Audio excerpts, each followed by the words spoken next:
తెలియకుండా పాడు చేసేయాలి. ఫలితమును ఇచ్చేటప్పుడు ప్రేమ గాలి వేసినట్టుగా ఉండాలి. ఎంత దరిద్రమైన ఆలోచన చెప్తున్నాడో చూడండి. ఒకరిని చెడచాలి అంటే పిడుగు అప్పటికప్పుడు ఎలా వస్తుందో అలా పడిపోవాలి. అంత నీచంగా చెడగొట్టాలి. ప్రేమ ఎలా ఉండాలి? గాలి చల్లగా వీస్తుంది కదా, అలా ప్రేమగా ఉండాలి. ఎంత దరిద్రమైన ఆలోచనలో చూడండి.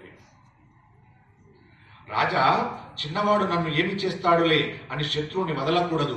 చిన్న ముళ్ళు కాలిలో విదిగినట్టయితే అది చిన్న ముళ్ళే కదా అని వదిలేస్తే అడుగులు వేయలేం కదా రాజా. చిన్న ముళ్ళైనా కాలిలో దిగితే వెంటనే దాన్ని ఎలా తీసివేయాలో అలాగే శత్రువును చిన్నవాడైనా ఉపేక్షించకూడదు, వెంటనే చంపేయాలి రాజా. శత్రువును చూసేటప్పుడు, శత్రువుతో కలిసి తిరిగేటప్పుడు ఎలా ఉండాలో తెలుసా? మనం వాడి పట్ల శత్రుత్వంతో ఉన్నామని వాడికి అస్సలు తెలియకూడదు. ప్రేమగా ఉండాలి. ఉండి వాడి పక్కలో బల్యములాగా దిగిపోవాలి, అలా చంపాలి అని కణికుడు దుష్ట నీచ నికృష్టమైన ఆలోచనలు కలిగినటువంటి దుర్యోధనుడికి సలహాలు ఇస్తున్నాడు.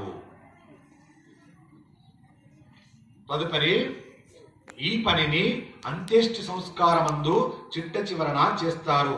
శత్రువుతో ప్రవర్తించేటప్పుడు ఎలా ప్రవర్తించాలో, ఇంటికి పట్టుకెడుతున్నటువంటి నీటి కుండను ఎంత జాగ్రత్తగా పట్టుకెడతారో, ఎంత మర్యాదగా తీసుకువెళ్తారో అంత బాగా భుజమున ఎక్కించుకోవాలి. సమయం చూసి కింద పారేసినప్పుడు అలా పారేయాలి. ఎంత కణిక నీతి చెప్తున్నాడో చూడండి. కణికుడు ఆయన చెప్పిన నీతి కణిక నీతి అని పేరు పెట్టారు. మనం కుండలు తెచ్చుకుంటాం. ఎలా తెచ్చుకుంటాం? ఇంటిలో కూరలు పట్టుకుంటప్పుడు, ఇంటిలో చల్లటి నీళ్లు కావాలంటే కుండ తెచ్చుకుంటాం. ఎలా తెచ్చుకుంటాం? బహు జాగ్రత్తగా తెచ్చుకుంటాం. ఇష్టం వచ్చినట్టు చేతిలో ఉంటే ఊపుకుంటూ వస్తామా? రామ్, బహు జాగ్రత్తగా తెచ్చుకుంటాం. ఎంత దారుణంగా చెప్తున్నాడో చూడండి. కుండను ఎలా ఇంటికి పట్టుకెళ్తావో అంత జాగ్రత్తగా పట్టుకెళ్తాడో, అంత మర్యాదగా పట్టుకెళ్తారో అంత బాగా పట్టుకెళ్ళు. ఏమిటి పట్టుకెళ్ళు?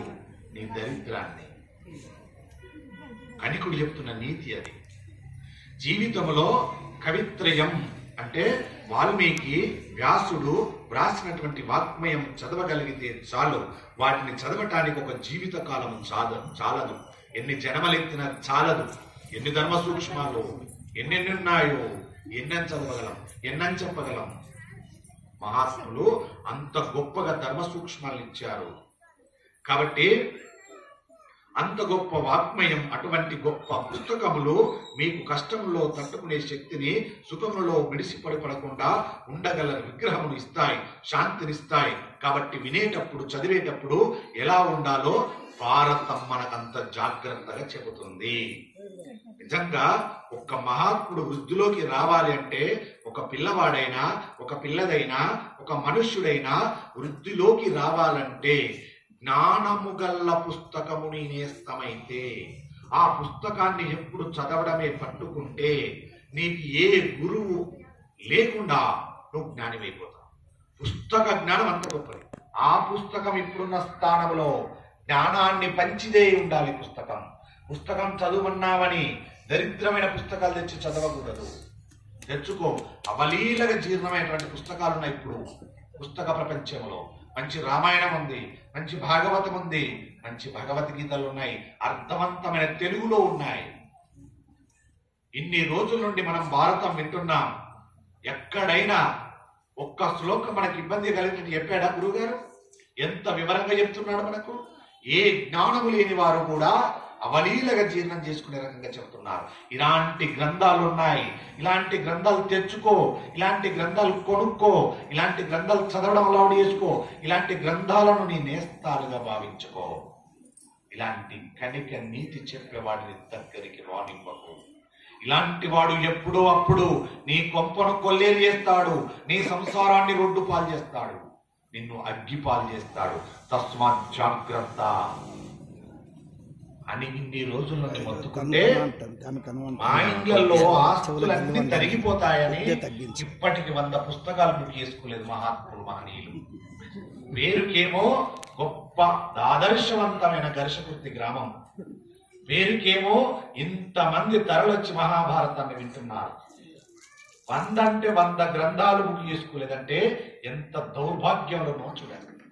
1600 ఎంత, దాని విలువెంత?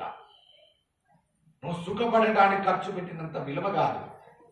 ఇంత అద్భుతమైనటువంటి గ్రంథము, అచ్చ తెలుగులో ఉన్న గ్రంథము నీ ఇంట్లో కొని పెడితే నీ పిల్లవాడు, నీ కొడుకు, నీ మనవడు, మనవరాలు ఎప్పుడో నీకు పొత్తుకున్నప్పుడు ఒక్క కమ్మ ఇలా మర్రేసి అలా చదివితే ఒక్కసారి ఒక్క మహాత్ముడి పేరు రాగానే జన్మ ధన్యమైపోతుంది. ఎన్ని కోట్లు ఇస్తే రావాలి నీకు? ఒక్కసారి 4 పేజీలు చదివితే నీ జన్మ జన్మల పాపాలు ప్రక్షాళన అయిపోతాయి. ఎన్ని కోట్లు పెడితే అయిపోవాలని ప్రక్షాళన. నా ఇంట్లో దరిద్రం ఉందయ్యా, ఇబ్బంది అవుతుంది అంటే హోమం చేసుకో, పూజ చేసుకో. రకరకాలుగా చెబుతుంటారు, తప్పు కాదు, చేయవలసిందే. దానికి అన్ని వేలు పెట్టడం ఎందుకు? ఇదే 1600 పెట్టి మహాభారతం తెచ్చుకో, చదువు. చదవగానే జ్ఞానం రాదు, దాంట్లో ఉన్నదాన్ని జీర్ణం చేసుకో. అప్పుడు నీ ఇంట్లో సమస్య ఉంటే ఒట్టు, అస్సలు సమస్య ఉండదు. రామాయణం చదువు, జీర్ణం చేసుకో. చదివానని అంటున్నావు, జీర్ణం కావట్లేదు. జీర్ణం అంటే ఏమిటి? ధర్మరాజు ధర్మాన్ని ఎలా పట్టుకున్నాడో అలా నువ్వు పట్టుకొని ప్రయాణం చేయి. నీ ఇంట్లో కష్టం అంతా ఒట్టు, రానే రాదు కష్టం. కానీ ఎందుకు కష్టాలు పడుతున్నావు? నేను రామాయణం చదివినా, భారతం చదివినా, భాగవతం చదివినా, భగవద్గీత చదివినా. ఎన్నిసార్లు? రామాయణాన్ని 3 సార్లు చదివాను, మహాభారతాన్ని 30 సార్లు చదివాను. అయినా నా ఇంట్లో కష్టాలు ఉన్నాయి. కారణం చదివావు, జీర్ణం చేసుకో. జీర్ణం చేసుకోకపోవడమే పొరపాటు. అది చెబుతుంది. ఇలాంటి ఇవి తెచ్చుకొని ఎందుకు తెలుసా? ఇంట్లో ఉన్న దరిద్ర దేవత బయటికి వెళ్ళిపోతుంది. దాన్ని నేను ఎందుకు బయట పంపించుకోవాలి? అది నా చుట్టం. సర్వకాల సర్వావస్థల యందు దరిద్ర దేవత నా ఇంటిలోనే ఉండాలి. ఇంకా తేలికగా పండిపోవాలంటే 4 గ్రంథాలు కొని ఏమీ లేని వాడికి, ఆర్తితో ఉన్న వాడికి దానం చేయలేవా? ఓ ఇంట్లో ఫంక్షన్కి పోతే 4-5 వేలు కట్నాలు చదివిస్తున్నావే, 4-5 వేలు పెట్టి బట్టలు కొంటున్నావే, 10-20 వేలు పెట్టి బంగారాలు కొంటున్నావే. అదే 10 వేలు పెట్టి ఓ 5 సెట్లు కొను, పెట్టుకో ఇంట్లో. ఏ ఇంట్లో ఫంక్షన్ జరిగితే వెళ్ళి అద్భుతమైన గ్రంథం వాళ్ళ ఇంటికి ఇచ్చేసిరా. జ్ఞాన నిధిని వాళ్ళ ఇంటికి ఇచ్చినట్టును. ఏదో ఒక రోజు నాడు చదివి దాని నుండి సమస్యను పోగొట్టుకుని ఆ కుటుంబ యజమాని నీకు ఫోన్ చేస్తాడు. ఏమయ్యా, ఒక రోజు నా ఇంట్లో ఫంక్షన్ అయితే నాకు డబ్బులు ఇవ్వకుండా నువ్వు ఆనాడు ఈ గ్రంథం ఇస్తే నేను బాధపడ్డానయ్యా. ఏదో 5,000 కట్టం రాయిస్తాం అనుకున్నాను, ఓ 2,000 కట్టం రాయిస్తా అనుకున్నాను, కానీ 3 గ్రంథాలు తెచ్చిచ్చావు నాకు. ఎందుకు లేని తీసుకు అక్కడ మూల పెట్టానో, ఓ రోజు మనసు బాగలేకపోతే చదివానో, సమస్యకు పరిష్కారం దొరికిందయ్యా, ఇవాళ నేను సమస్యను బయటపడ్డానయ్యా, నువ్వు దేవుడు అయ్యా నమస్కరిస్తే ఇది కాదు గొప్పతనం. ఇది చెయ్యలేవు నువ్వు, ఇది నీతో కాదు. ఇలాంటి పుస్తకాలు కొనకూడదు. అనవసరమైనవి కొనాలి, అనవసరమైనవి తినాలి, అనవసరమైన తిరుగులు తిరగాలి. అనవసరంగా ఒకడికి ఆశకు వెళ్ళి 10,000 వడ్డీకి ఇస్తే తిప్పి తిప్పి తిప్పి తిప్పి నీ కాళ్ళు అరిగేలాగా 10,000 ఇయ్యలేదు. ఏమొచ్చింది దాంతో? పాపమే వచ్చింది. ఎలా వచ్చింది? వాడు ఇవ్వకపోతే 4 తిట్లు ఇచ్చావు, దాంతో పాపమే వచ్చింది నీకు.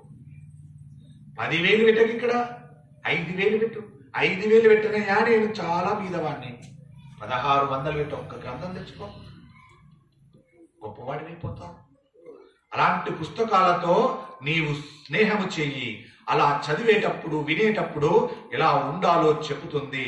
కాబట్టి శత్రువు పక్కనే ఉండగా వీడు ఏమి చేస్తాడులే అని అనుకున్నవాడు ఎటువంటి వాడో తెలుసా మహారాజా? చెట్టు చిట్ట చివరి కొమ్మ మీదకెక్కి గాఢ నిద్రపోయిన వాడితో సమానమట. చెట్టు చివరి దాకా ఎక్కి చివరి కొమ్మ మీద నిద్రపోయిన వాడు ఎలాంటి వాడు? అలాంటి వాడు.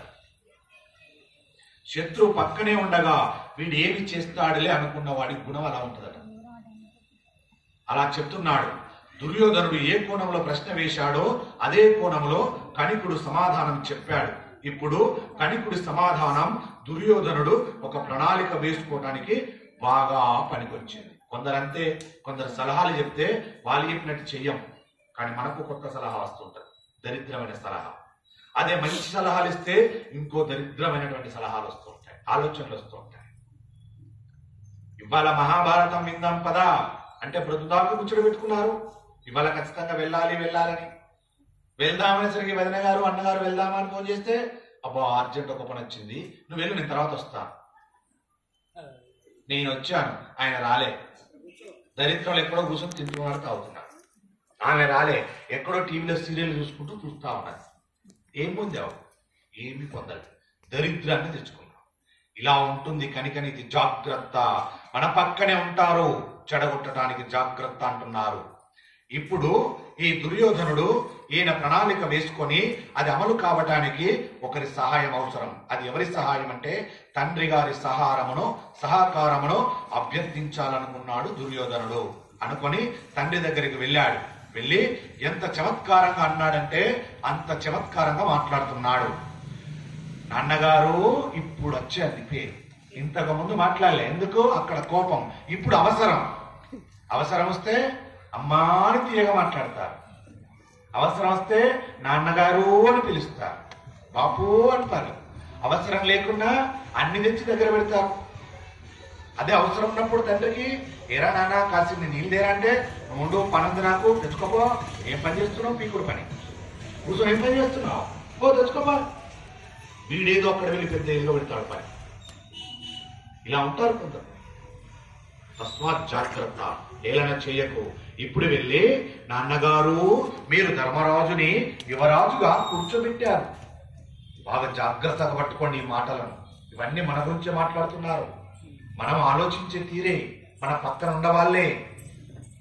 యువరాజ్య పట్టాభిషేకం చేశారు కదా నాన్నగారు మీరు. ఈ పని చేసిన తర్వాత లోకములో రాజ్యంలో ఉన్న వాళ్ళందరూ ఏమనుకుంటున్నారో తెలుసా నాన్నగారు? ఎప్పుడైనా కనుక్కున్నారా అని అడిగాడు నాన్నగారిని. ఏమనుకుంటున్నారా అన్నాడు ధృతరాష్ట్రుడు. వెంటనే నేను అనుకోలేదా, కానీ ఏమన్నారో చెప్పు అంటున్నాడు. అప్పుడు వాళ్ళు ఏమనుకుంటున్నారు అంటే మాట్లాడుతున్నాడు ఇక్కడ దుర్యోధనుడు. పూర్వము ధృతరాష్ట్రుడు పాండురాజు ఉండేవారు.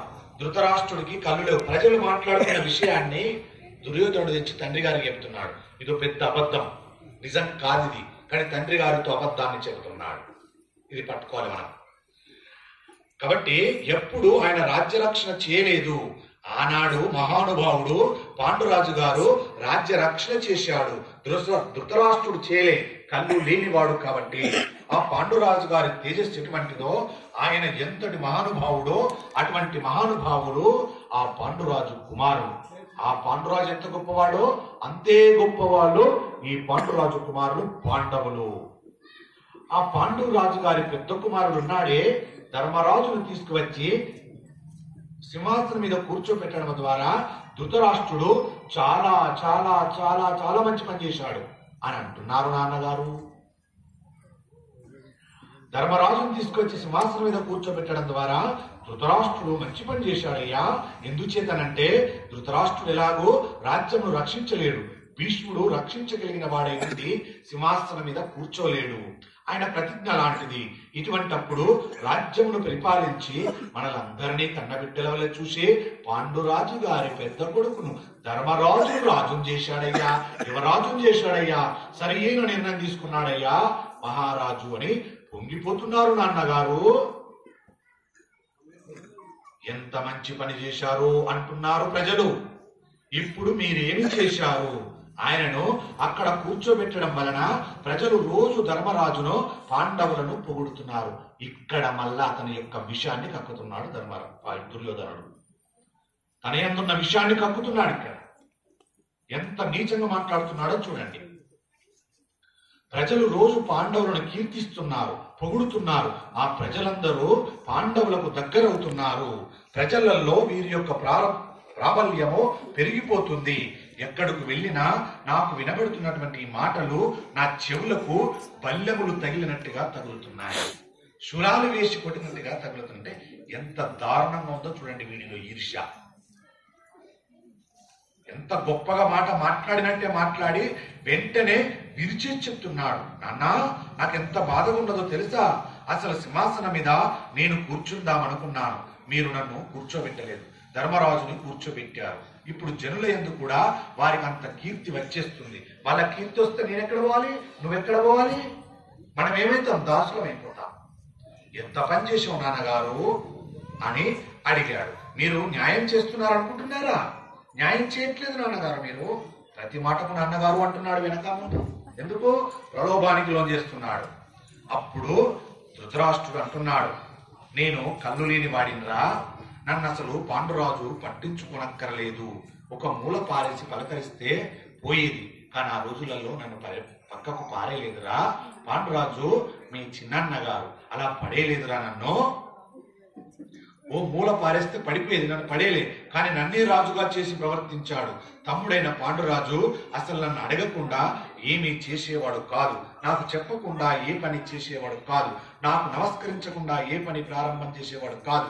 నన్ను కించిత్ మాత్రం కళ్ళు లేనివాడని ఎవ్వరు ఎక్కడ మాట్లాడినా ఊరుకునేవాడు కాదు. తృణీకరించకుండా ఇంచుమించు నన్నే రాజును చేసి తాను పరిపాలిస్తున్నాడా అన్నట్టుగా పరిపాలించాడు రామి చిన్న పాండురాజు.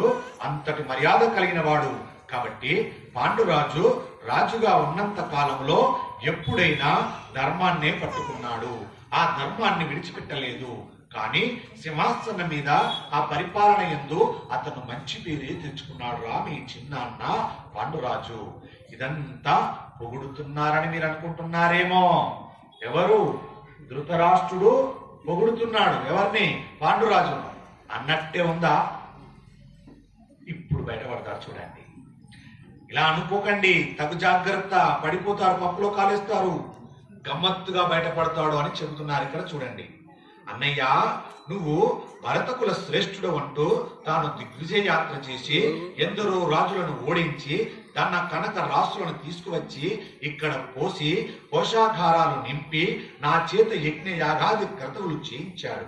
దాని వలన ఏమైందంటే, ఎంతటి మహానుభావుడవయ్యా పాండురాజు పెద్దవాడు ధృతరాష్ట్రుడు కళ్ళు లేనివాడైతే, పనికి మాలిన వాడైతే అంత గౌరవిస్తున్నాడు. పీటల మీద కూర్చొని అశ్వమేధ యాగం తాను చేసుకోలేడా? తాను చేయకుండా అన్నగారిని తీసుకువచ్చి కూర్చుండబెట్టి అన్నగారితో చేయిస్తున్నాడు. అటువంటి ధర్మమే. కాబట్టి ఈ మాటలు చెప్పి అదేరా నాయన నా బాధంతా అంటున్నాడు. కొడుకేం చెప్పుకొచ్చాడు? పంచ పాండవుల గురించి చెప్పాడు. నాన్నగారు, నువ్వు ధర్మరాజును యువరాజును చేశావు, చేయగానే లోకమంతా ఏమంటుంది? చాలా గొప్ప పని చేశాడు అంటుంది. అంటే ఎవరి దగ్గర అవుతున్నారు? పాండవులు ప్రజల దగ్గర అయిపోతున్నారు.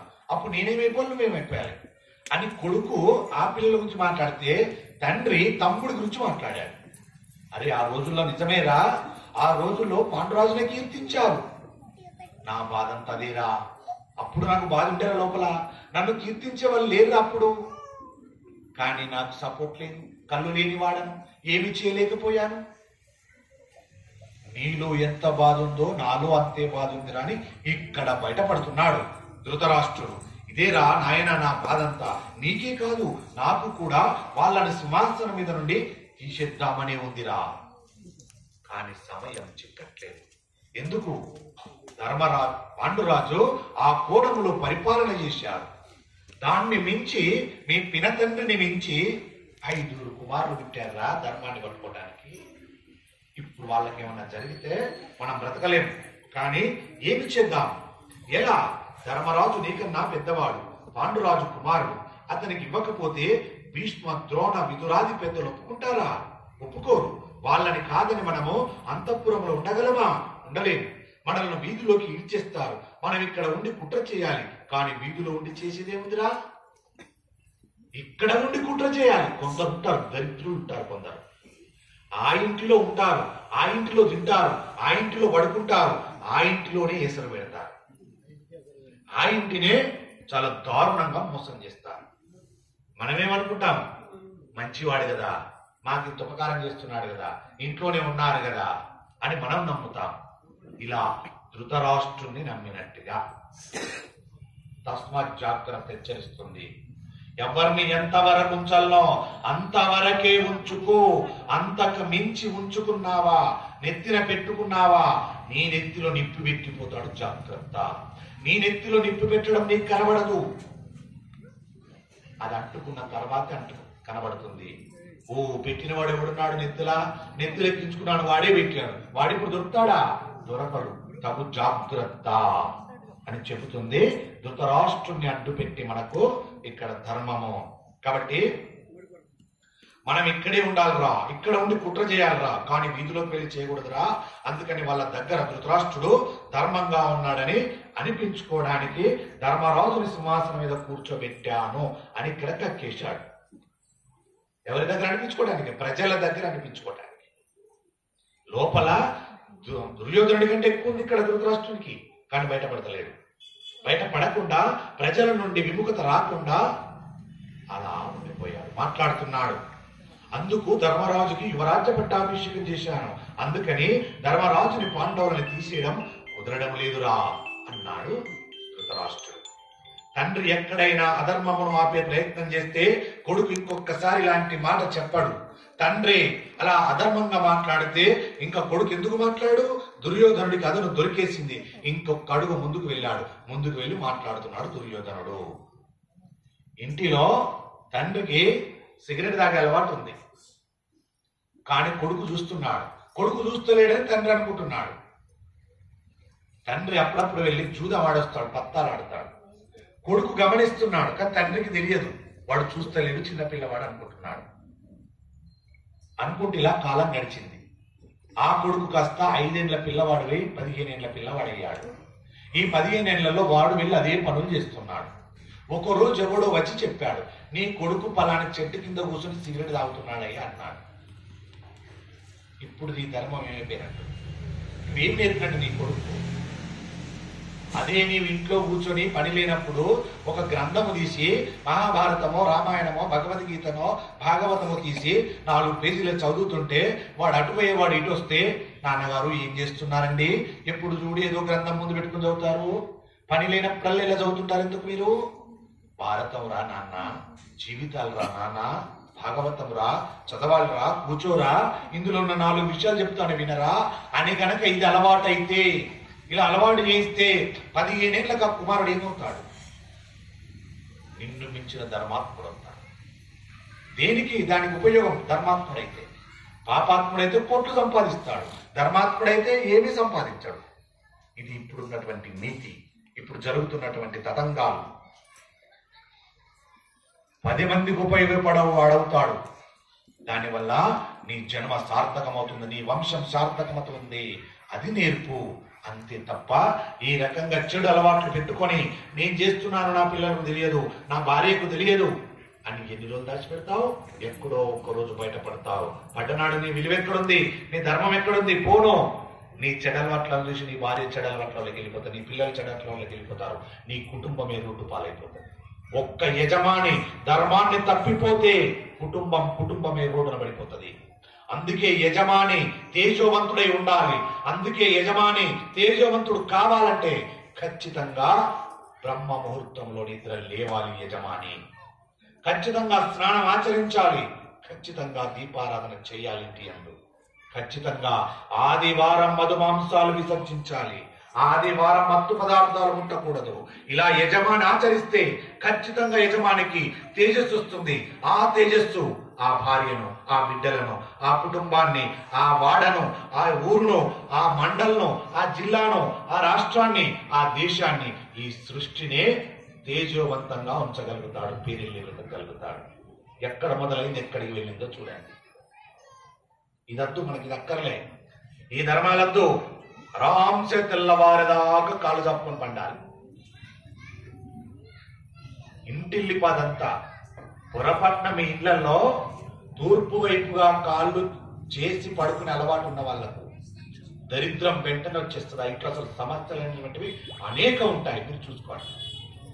ఇటువైపు కాళ్ళు పెట్టి పెట్టదని చెప్పలే, తూర్పు వైపు పెట్టమన్నది, ఉత్తరం వైపు పెట్టమన్నది.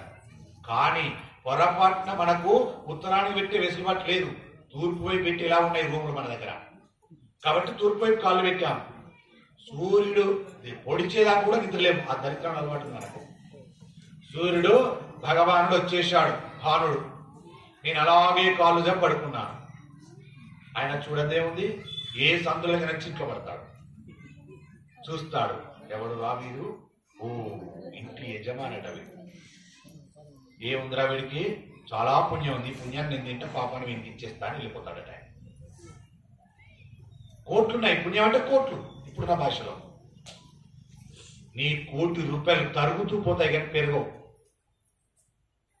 పొరపాటున అటువైపుగా కాళ్ళు చాపి పడుకునే అలవాటు ఉన్న వాళ్లకు ఎటువైపు చాపినా సూర్యోదయానికి ముందు లేవాలి యజమాని. బ్రహ్మ ముహూర్తంలో లేవాలి 4ంటికి.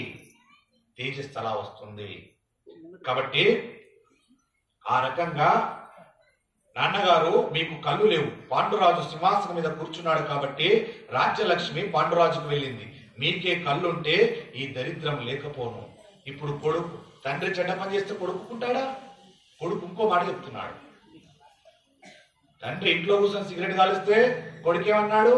నాన్న తప్పు అన్నాడు. ఏం కాదురా తాగొచ్చు అన్నాడు. అనేం చేశాడు? 10 రూపాయలు ఇచ్చి 2 సిగరెట్లు తీపోరా అని పంపించాడు. ఆ కొడుకు వెళ్ళి 2 కొన్నాడు. ఒకటి డబ్బా చాటుకు వెళ్ళి తాగాడు, ఇంకొకటి చేతిలో పట్టుకుని వచ్చాడు. ఏమిరా 2 తెమ్మన్నాడు కదా. నాన్నగారు ఒకటి కింద పడిపోయి ఇరిగిపోయింది సిగరెట్ కాదు. ఈ తండ్రికి బుద్ధి జ్ఞానం అంటే నా కొడుకు అనేటువంటి తేజస్సు ఇరిగిపోయిందని అర్థం కావాలి. 5 రూపాయల సిగరెట్ ఇరిగిపోతే తప్పలేదు, కానీ నీ కొడుకులో నా తేజస్సు ఇరిగిపోయింది. ఎలా? వాడు అలవాటు అవుతున్నాడు చెడుకు. ఇవాళ 2 తెమ్మంటే ఒకటి వాడు తాగి చాటుకు ఒకటి తెచ్చిచ్చాడు. రేపేం చేస్తాడు? వాడే 3 పట్టుకొస్తాడు. నాన్నగారు మీరు 2 తాగండి, నేను అక్కడ తాగుతా, ఇద్దరం కూర్చుందా? ఇంట్లో తాగే పద్ధతి కూడా అంతే. పిల్లలే దాన్ని కూర్చొని తాగితే వాడు చూస్తూ రోజు బయట తాగుతాడు. అలా తాగుతూ రోజు బయటపడతాడు, తండ్రి కంటపడతాడు. ఆ రోజు ఏం చేస్తాడు? తండ్రి ముందే తాగుతాడు. ఇంకా కొందరు తల్లిదండ్రులు పిల్లలతో చాలా జాగ్రత్తగా ఉండాలి. పిల్లవాడికి చెడ్డ అలవాటు వచ్చిందని తెలిసిందా, వాడిని వెంటనే బయట పడేయకండి. వాడికి ఆ భయం ఉంచండి. వాడికి ఏ భయం ఉంది? నేను నా తండ్రి ముందు తాగితే కొడతాడు, చంపేస్తాడు అన్న భయం ఉండి చాటుకు తాగుతున్నాడు. అలాంటి పిల్లవాడి గురించి నీకు తెలిస్తే ముందే అడిగేయకు, కానీ వాడిని ముందు కూర్చుండబెట్టి పరోక్షంగా అడగాలి.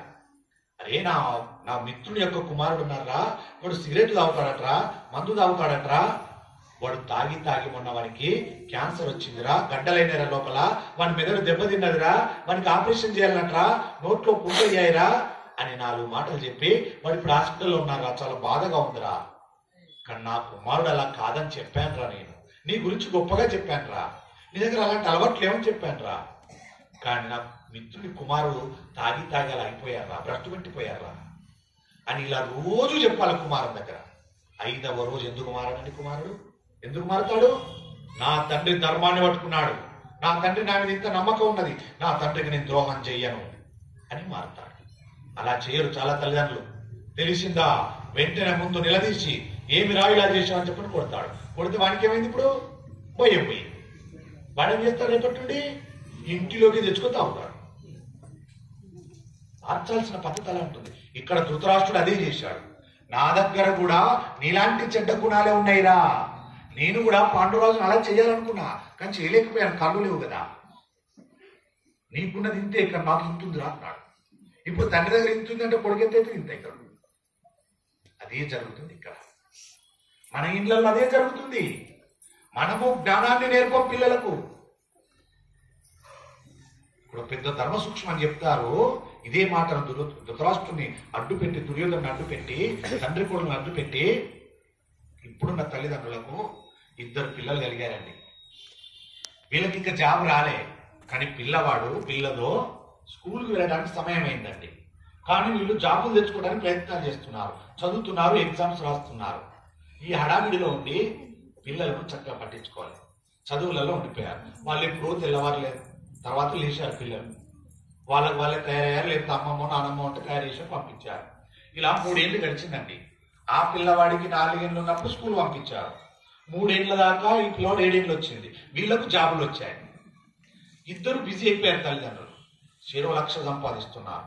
ఎవరన్నా కూర్చొని అడిగితే సంపాదించాలండి, సంపాదన ముఖ్యమో, 2 పిల్లలు ఉన్నారు, వాళ్ళ భవిష్యత్తు ఎక్కడ వస్తాయండి ఖర్చులు, ఇవన్నీ ఏం చేయాలి, అందుకే 2 సంపాదిస్తున్నామండి, అహర్నిశలు కష్టపడాలి. 2 సంపాదిస్తున్నారు. ఇంకో 10 ఏళ్ళు గడిచింది. పిల్లవాడికి 17 ఏళ్ళు వచ్చాయి. వీళ్ళ సంపాదన పెరిగింది, బ్యాంక్ బ్యాలెన్స్ పెరిగింది, చక్కటి ఇల్లు కొనుక్కున్నారు, ఆస్తులు కొన్నారు, మంచిగా స్థిరపడ్డారు. ఇప్పుడు పిల్లవాడి మీద దృష్టి పెట్టారు. చూస్తే వాడు భ్రష్టు పట్టిపోయాడు. తాగుతున్నాడు, తింటున్నాడు, ఎగ్జామ్స్ ఫెయిల్ అవుతున్నాడు, జ్ఞానం లేదు, చెప్పింది ఏది సమన్వయంగా పాటిస్తలేదు, చెబితే రివర్స్ మాట్లాడుతున్నాడు.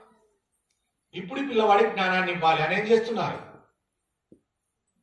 డాక్టర్, పురోహితులు, జాతకాలు, హోమాలు, జపాలు, తపాలు, గుళ్ళు, గోపురాలు ఇన్ని తిరుగుతున్నారు మారట్లే.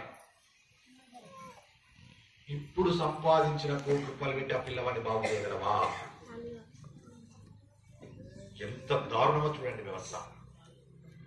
అదే దాంట్లో ఉన్న దాంట్లో తృప్తిగా బతకడానికి ఒక్కరు జాబ్ కోసం ఉంటే భార్య అనేటువంటి ఇల్లాలు సంపాదనకు వెళ్లకుండా ఈ సంతానాన్ని తీర్చిదిద్దాలంటే దర్శకత్వ బాధ్యత ఇల్లాలు తీసుకుని ఆ 2 పాత్రలను చక్కగా దర్శకత్వం వహిస్తే తీర్చిదిద్దుతే ఇవాళ భర్త ఒక్కడే ఆనాడు ఇద్దరు కలిసి 2 లక్షలు సంపాదించారు. పిల్లవాడు అలా దృష్టి పట్టిపోయారు పట్టించుకోకపోవడం వల్ల. కానీ భర్త ఒక్కడే నెలకు 50,000 సంపాదించాడు. దాంట్లో తృప్తి పడి నీ పిల్లలు చక్కగా తీర్చిదిద్దుతే ఇప్పుడు 17 ఏళ్ళు వచ్చిన పిల్లవాడు చక్కగా చదువుకొని ప్రయోజకుడై సంస్కారవంతుడైతే 10 మంది కనబడితే మహాత్మ ముందు నమస్కరిస్తే ఆహా ఎవరి పుత్రుడే అంటే ఫలాని వారి పుత్రుడు అంటే పొంగిపోవు. వాళ్ళ చెడిపోయిన పుత్రుని పట్టుకొని ₹1,00,00,000 పట్టుకొని హాస్పిటల్ పంట తిరిగితే ఏమొస్తుంది? తల్లిదండ్రులు తగు జాగ్రత్త. ఈ కాలం తల్లిదండ్రులు జాబులని ఎవరి కోసం జాబులు? మళ్ళా సంతానం కొరకే జాబులు. మా సంతానాన్ని బాగా చూసుకోవాలి, మాకు పుట్టిన పిల్లలు ప్రయోగులు చేయాలి, లక్షలలో పెట్టి చదివించాలి. దానికోసం ఏమవుతుంది? చిన్నతనములోనే పిల్లలను మార్చలేకపోతున్నారు, చిన్నతనములోనే పిల్లలను సంస్కారం నేర్పలేకపోతున్నారు. ఆ తల్లి ఏం చేయాలి? ఉదయం సూర్యోదయానికి పూర్వం లేపాలి. ఆ తల్లి పిల్లవాడు పిల్లతో లేపాలి పిల్లలు. అలా మొదటి రోజు విసుక్కుంటాడు, రెండో రోజు విసుక్కుంటాడు, నెల రోజులు విసుక్కుంటాడు, 31వ రోజు నుండి వాడికి అలవాటు అయిపోతుంది. అమ్మ వద్దన్న ఆపదు, సూర్యోదయానికి ముందు లేపుతుంది, సూర్యోదయానికి ముందు స్నానం చేయిస్తుంది, ఆ తర్వాత మంచినీళ్లు తాగిస్తుంది, ఆ తర్వాత చిన్న శ్లోకం చెప్తుంది, ఆ తర్వాత పెద్దల్ని ఎలా గౌరవించాలని చెబుతుంది, ఆ తర్వాత ఇంత టిఫిన్ పెడుతుంది, అది తింటాం, ఆ తర్వాత చక్కగా బట్టలు ఎలా వేసుకోవాలని తెలియజెప్తుంది, ఆ తర్వాత చక్కగా స్కూల్ బ్యాగ్ ఎలా వేసుకోవాలని చెప్తుంది, చక్కగా ఎలా వ్యాన్ లో కూర్చోవాలని చెప్తుంది, చక్కగా స్కూల్ దిగిన వ్యాన్ లో దిగి స్కూల్కి వెళ్ళిన తర్వాత ఉపాధ్యాయులకు నమస్కరించాలని చెప్తుంది, ఆ తర్వాత ఉపాధ్యాయుడు చెప్పినటువంటి పాఠాన్ని శ్రద్ధగా వినమంటది, ఏదైతే చెప్పారో అది అక్కడే చదువుకోరా నాన్న అంటది, ఇంటికి వస్తే నువ్వు ఆడుకోవాలి తప్ప ఇంట్లో కూడా నువ్వు చదవకూడదురా అంటది, స్కూల్లో ఉన్నంత మాత్రమే చదవాలరా అంటది. అలా పెంచి పోషిస్తుంది తల్లి. ఇప్పుడు వాడికి 10 ఏళ్ళు వచ్చాయి, 17 ఏళ్ళు వచ్చాయి, సంస్కారవంతుడు కాలేదు. ఇంటికి వచ్చి ఆటలాడితే వాడికి ఆరోగ్యం, స్కూల్లో చదివి ఇంటిలో చదివి వాడికి ఆడుకోవడం లేకపోట్లా వాడికి బందీ అయిపోయి మెంటల్ గా ఏమైపోతాడు? ఇద్దరు కలిసి సంపాదన అంతా కూడా ఆ పిల్లల మానసికంగా మంచి చేసడానికి సరిపోతుంది. ఇక వాడు ఎక్కడ బాగుపడ్డాడు? ఎవరు దీనికి కారణం? తల్లిదండ్రులే. ఏ తల్లిదండ్రులు?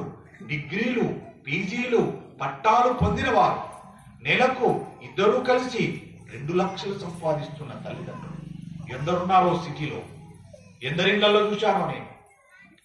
ఎక్కడో కొందరు పూర్వాజన్మ సుకృత బలం వాళ్ళ ఇళ్లలో మంచి పిల్లలు జన్మించి చదువుకొని గొప్ప ప్రయోజకులు అవుతున్నారు. 100 కుటుంబాలలోకి వెళ్తే 89 కుటుంబాలు ఇదే దరిద్రంలో ఉన్నాయి. సంపాదించినంత పిల్లల మానసికంగా వాళ్ళు బాగు చేసుకోవడానికి సరిపోతుంది.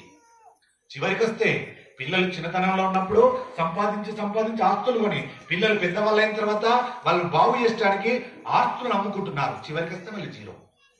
ఏం పొందారు? ఎక్కడ పోయి?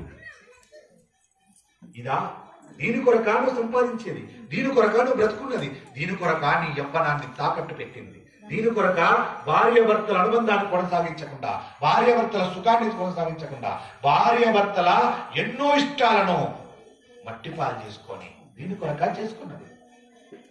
లక్షలు సంపాదించి ఏం చేశావు? మట్టిపాలు చేసుకున్నావు. అదే లక్షలు సంపాదించకు, 50,000 సంపాదించుకో. ఎంత అద్భుతంగా చెప్తున్నారు. ధృతరాష్ట్రుడు చేసిన పనికి దుర్యోధనుడు ఏమైపోతున్నాడు? కారణం ఎవరు? తండ్రే. ఎక్కడ మొదలయ్యింది తండ్రితనం? ఎప్పుడైతే దుర్యోధనుడు పుట్టగానే చెడు శకునాలు వచ్చాయో వ్యాస భగవానుడు వచ్చి చెప్పాడు, ధృతరాష్ట్ర వీడిని బతకనివ్వకు, వీడిని వదిలేయి, వీడు బతుకుంటే చెడిపోతుంది వ్యవస్థ, దయచేసి నా మాట విను, వీడు పుట్టగానే అపశకునాలు వచ్చాయి. అప్పుడు పుత్రుని మీద వ్యామోహంతో వదలలేకపోయాడు ధృతరాష్ట్రుడు. ఆనాడు పట్టుకున్న పుత్ర ప్రేమ రోజు రోజుకి ఎంత దారుణంగా అయిపోతుందో చూడాలి. అందుకే తల్లిదండ్రులు ఒక్క నిమిషం ఆగండి, ఆలోచించండి. మీ పిల్లలకి ఏమి నేర్పుతున్నారు, ఏమి ఇస్తున్నారు మీ పిల్లలకు? పెద్దవరే తర్వాత బాధపడకండి. ఇలాంటి దుర్యోధనుడు ఇవాళ మాట్లాడుతున్నాడు. అసలు రాజ్యం చేసిన పాండురాజు గారు ఏమి చేసేవాడంటే, తర్వాత ధర్మరాజు కొడుకు వస్తాడు, అప్పుడు నా కొడుకు ధర్మరాజు కొడుక్కి ఉడిగం చేస్తాడు, నేను ధర్మరాజుకి ఉడిగం చేస్తాను, మీరు పాండురాజుకి ఉడిగం చేస్తారు. వీడు ఇక్కడ అన్ని తీర్మానాలు చేసేస్తున్నాడు దుర్యోధనుడు. నాన్న రేపు ఏమైపోతుంది, రాజ్యం ధర్మరాజుకి వెళ్ళిపోతుంది, నువ్వేం చేయాలి? దాసతనం చేయాలి. మేమేం చేయాలి? 100 కొడుకులమైంది, బలవంతులమైంది, వీళ్ళకు దాసులమై ఉండాలి.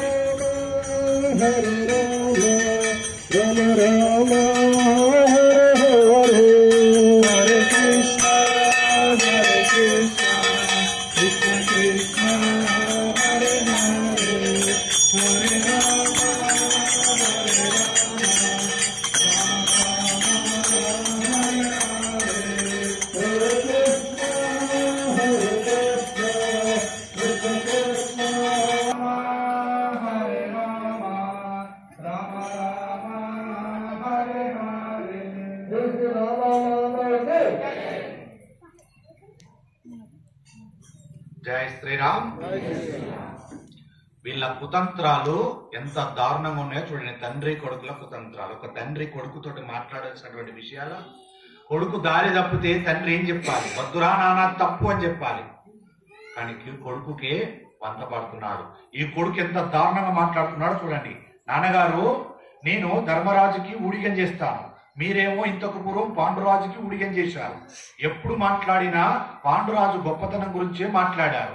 మన బతుకంతా, మన వంశమంతా ఇలా తాత, తండ్రి, మనవడు, ముని మనవడికి కూడా వీళ్ళకు ఉడిగాలు చేస్తున్న బతకల్నా? నాన్నగారు, మన జీవితాలు ఇంతేనాక ఇలానే బ్రతికిపోదామా? కాబట్టి వీళ్ళని సేవించడమేనా, ఇంతకన్నా మార్గం లేదా నాన్న అని అడిగాడు. అడిగితే ఉంది, పాండురాజు చేసిన మంచిని గుర్తు తెచ్చుకోవడం కూడా మీరు ఆపివేయాలి. పాండురాజు కొడుకుల మీద గల ప్రేమను మీరు పక్కన పెట్టేసేయండి. తమ్ముడు కొడుకులన్న భావన తీసేయండి. పాండురాజు మిమ్మల్ని అంతా గౌరవించాడనే భావనలన్నీ మాట మాత్రంగా కూడా ఉంచుకోకండి మనసులో. అవి వదిలిచేయండి, తీసేయండి అని దుర్యోధనుడు తండ్రికి, ధృతరాష్ట్రునికి చెబుతున్నాడు. కడుపున పుట్టిన వాడికి చెబుతున్నాడు. నాన్నగారు, అవన్నీ దూరం చేసేయండి, అప్పుడు మనము పాండవులను రాజ్యమునకు దూరం చేసి చంపేయవచ్చు నాన్నగారు అని చెప్తున్నారు. ఒక తండ్రి కొడుకు ఇలాంటి నీచమైన ఆలోచనలు చేస్తున్నారు. ఇలాంటి దరిద్రమైన బ్రతుకులు బ్రతకకూడదు. కారణం, ముందు తల్లిదండ్రులు ఆచరించినటువంటి తప్పులే. పిల్లవాడు, చిన్నవాడు, 3 ఏళ్ల పిల్లవాడు, వాడికి ఏం తెలుస్తుందండి?